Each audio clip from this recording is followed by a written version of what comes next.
Guys, welcome back to the channel. Today's video, we're going to be talking about the emergency fund, why it is super important to have one, where you need to put that money once you do get it. But first, very scary guys, 36% of Americans say they cannot cover a $400 emergency expense without having to borrow the money. Let that sink in for a minute.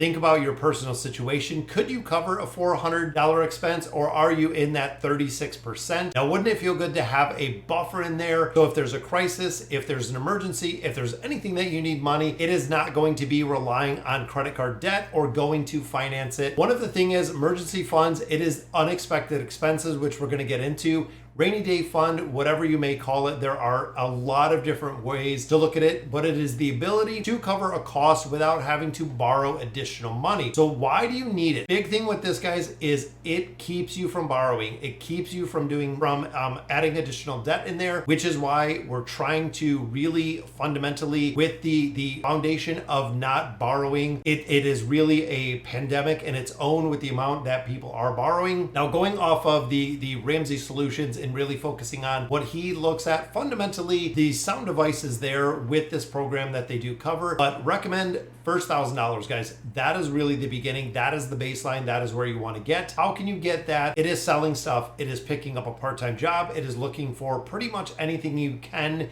If it is overtime at work, really building in that $1,000 buffer. The reason why that is the magical number, guys, that it can be and is kind of the first milestone when it comes to saving money, is how do you have the emergency fund?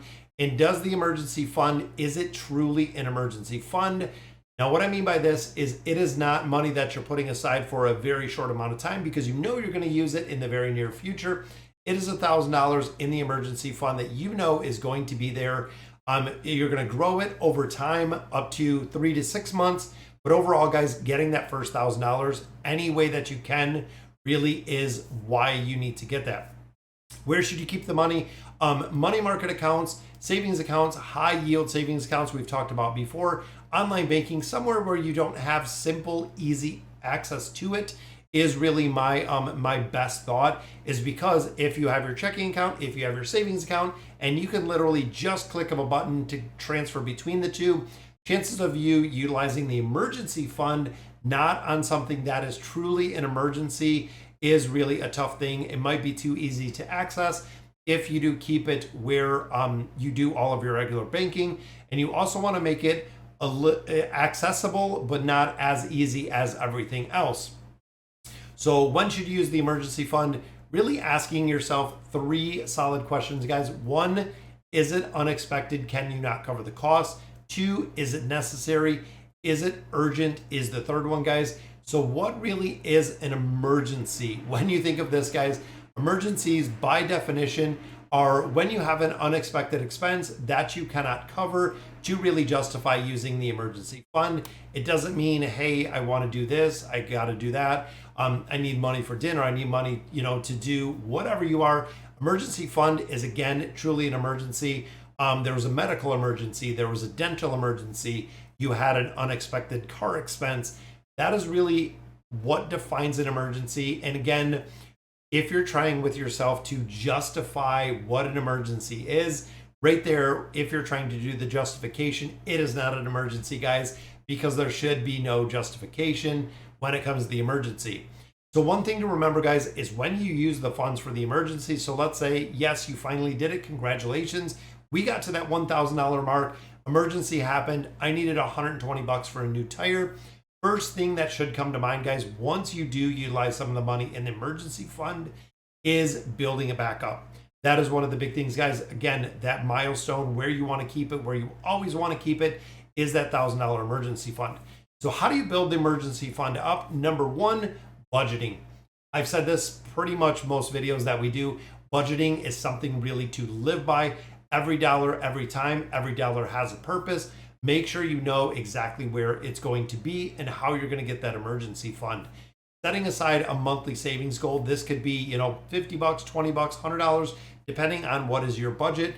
Now, remembering the motto we use, the 50-30-20 rule, 20% is for debt repayment and also for investing or saving, which is where this is going to come from, guys. Really take a hard look, take an accountability on yourself and where your money is going so you can account for it. Where can you cut back, even if it is momentarily or for a little bit of time to really build up that emergency fund?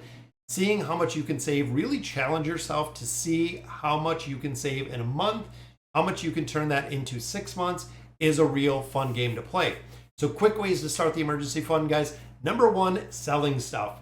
With the age of technology, when you look at so many websites out there that are looking to sell stuff, there are an incredible amount of places from the Facebook Marketplace to I believe Mercurio is another one. There's a lot of them where you can sell an incredible amount of stuff. If you haven't touched it in 6 months, a year, 2 years, go ahead, get rid of it, guys. Chances are you have stuff sitting around your house or apartment, sitting in your basement somewhere that you haven't used, collecting a lot of dust that you could sell. Might be $5 here, $10 there. It could be even more depending on what you have. Second one is boosting your income. Now, we've talked about this before, taking on a part-time job, a side business, working some extra hours, really getting extra cash to start that emergency fund and really start the rest of your life. That is one of the big things, guys, is once you do hit that emergency fund, now you're going to focus on debt. What is going to happen long-term is when you start repaying and paying off some of the debt all of a sudden is going to get lower. Your monthly expenses, because you no longer carry that debt, are going to get lower, which means you can debt snowball right into the next one, so on and so forth, until you hit a point where you do not have that debt anymore, or you eliminated all of your debt altogether, which again is really a game changer when it comes to the rest of your life in planning, budgeting, the future. Everything kind of starts, in my opinion, with the elimination of debt. Adjusting your tax holding is another one. If you get a big tax refund, a lot of people do use the tax refunds to pay down debt, which I absolutely love. I think it is a great way to do it, but you might want to hold off on some of that tax refund to really build up the emergency fund. If you put $1,000 or more aside, again, as a true emergency fund, and that's what you're using it for, because what's going to happen, let's say theoretically you get $5,000 back from your taxes.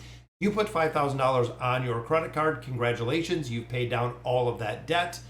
Now an emergency happens, guess what? It is right back to swiping that plastic, right back to utilizing the credit cards that you just paid off. Chances are the balances are going to go up. Might take a couple months, but chances are the balances again are going to increase on those credit cards, which means you're going to be right back into the same situation that you've seen before.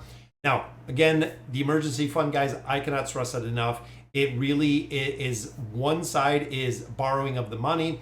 One side is having enough money to cover an unexpected expense, trying to get that 36% of Americans that cannot cover the unexpected expense really down to a acceptable ratio, getting it to pretty much 0%, meaning that people don't have to borrow to cover all of their expenses or an unrealized or unexpected expense with the emergency fund. So, all right, guys, so that'll do it for today's video. Let me know in the comments what you guys think about the emergency fund. And as always, thank you guys for watching.